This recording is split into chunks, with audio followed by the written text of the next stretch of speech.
The question that guided my research was how do industrialization standards set on developing countries impact the degradation of their culture within them?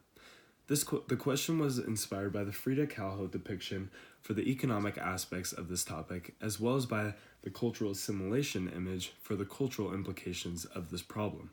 Throughout history, less powerful countries have constantly been abused and exploited by the more powerful ones. This relationship is seen between LDCs, or less developed countries, and MDCs, more developed countries, as the inferior country in terms of development relies on the more substantiating country. This is summarized in a national identity study which shows how a globalized market creates the decreasing of a national identity, as well as the blurring of the national boundaries. The more developed country tends to have a larger influence on this globalized market, and therefore we see the degradation of LDC culture to replicate that of the MDC. This specific depiction of Frida exemplifies the true nature of this power divide between Mexico and the United States. The depiction shows the contrast at the border between these two countries, that the United States and other economic powerhouses of MDCs rely and require the resources of lesser countries in order to sustain their own development. This interaction is a predecessor to the key component focus here, which is cultural assimilation. The economic dependencies that these countries have on each other relinquishes itself to have a cultural dependency, in effect, consequently for itself, because the United States relies on Mexico for its resources, and Mexico tends to rely on the United States for its culture, as we will describe later. The reason this is such a critical topic is culture describes our humanities, and if we lose our culture and it degrades, then we also degrade our humanities. This is why it's critical that we sustain cultural diversity.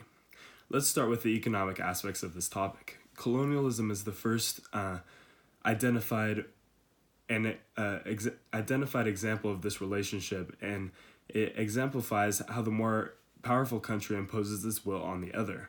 Less developed countries were used by Western powers for their extraction of their resources, and because of this, we see an economic power division that not only hurts the development of the LDCs further, but creates long-lasting cultural implications such as that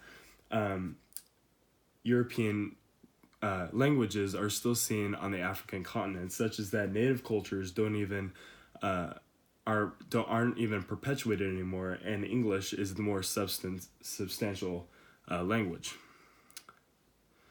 Now shifting away from the historical lens, this dynamic would be less established if MDCs still weren't present in the LDCs.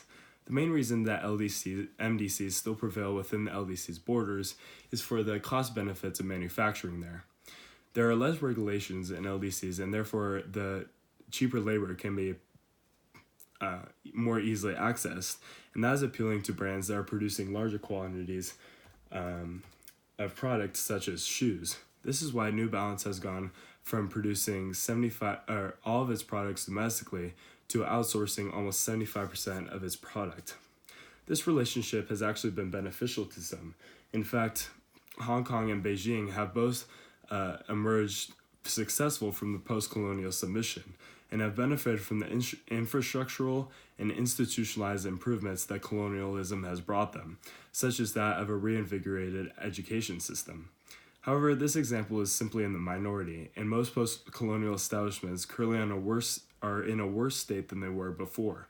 The Chinese newly reinvigorated investment in Africa is a key current example of this, and it shows how colonialism has been perpetuated throughout time. It shows how this relationship is still pertinent, and it should be a goal to prevent it if it is going to continue. According to Mohammed Farouk, an author for the Indian Quarterly, this event is seen as almost a Neo-Silk Road initiative that is key to the One Belt, One Road initiative. Is an expansion from China into areas of Africa, and it includes a series of roads, railways, power grids, and rail lines, and pipelines that link China directly to encompassing parts of Asia, the Middle East, Europe, and as I said before, Africa. According to Zhengfeng Shen, the author of the Development Policy Review, proponents of this initiative relinquish the fact that China has improved Africa in terms of infrastructure and that transportation and energy improvements should only help the African continent. However, the cost of creating these infrastructural benefits are often laid on countries such as Kenya, which can't afford these debts. The One Belt, One Road movement shows that financial institutions will cover the difference. However, this burden is still being forced onto African countries from a Western perspective, which is simply biased and unfair, because it is China that is forcing these ideals onto Africa. It is not Africa that perpetuates this idea and wants it. Moreover, China is in fact the only one truly benefiting from this experience. Most of the infrastructure set in place and funded by the Chinese and African countries is for the quicker exportation of oil, gas, and mining resources. Therefore, Africa may be benefiting structurally. However, China is benefiting as this means a quicker exportation of the needed resources to fuel the rapidly expanding economy. This relates to the power division and the exploitation of LDCs by MDCs and the Frida source that depicts the ramifications of this ordeal. By imposing the standards of development for material gain by China on African people creates the notion of neocolonialism, and China would not be investing if there simply wasn't a profit for them. This One Belt, One Road initiative targets an area of almost $2.1 trillion in U.S. currency, which shows that China is in it for the money and not for helping Africa. This dynamic sets the standard for the transition from simply an economic dependency, as described earlier, to one of cultural implications, which extends the boundaries of the Frida interpretation, but can easily be extrapolated. Now shifting to the cultural lens, the cultural implications of the topic can be seen in the Zapatista movement. The Zapatistas are indigenous Mexicans rebelling against the Mexican government after they signed the NAFTA trade agreement with the United States and Canada. The Mexican adoption of Western idealism and industrialism hurts the practices of indigenous cultures as it assimilates them into a larger entity, a larger Western identity, in fact, which is why these indigenous people are fighting against it.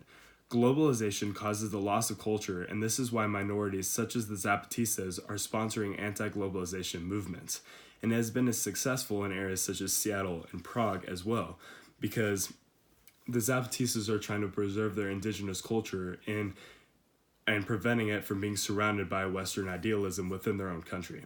There are solutions to this problem, although. Decreasing the value of the importance of Western industrialization will uproot this dynamic substantially. According to the peer-reviewed Annual Review of Sociology, every country follows a different stage of development and path. Therefore, it is unjust to impose this idea that Western standards for development are in fact superior. Although decreasing the value of something so pertinent to the modern era will be challenging, recognizing its fallacies is something that we must do and act on, promoting lesser developed countries instead of simply exploiting them. This is shown in the depiction of Frida as modernization only benefits some, while hurting economically and culturally the lesser, such as Mexico, as seen in the Frida Kahlo picture. In conclusion, the nature of countries to manufacture in less developed countries has in itself been beneficial for some. However, the globalization of Western standard development has created a power dynamic that is hurtful to the weaker countries and exposes said countries to not only economic pains but its cultural pains as well, and the degradation of its cultural diversity. By extracting resources from LDCs, it imposes this relationship that only benefits the wealthy and creates an environment where less developed countries are more inclined to change their lifestyles, as seen in the Zapatista movement, to be accepted into this modernization standard, and must be prevented as soon as possible.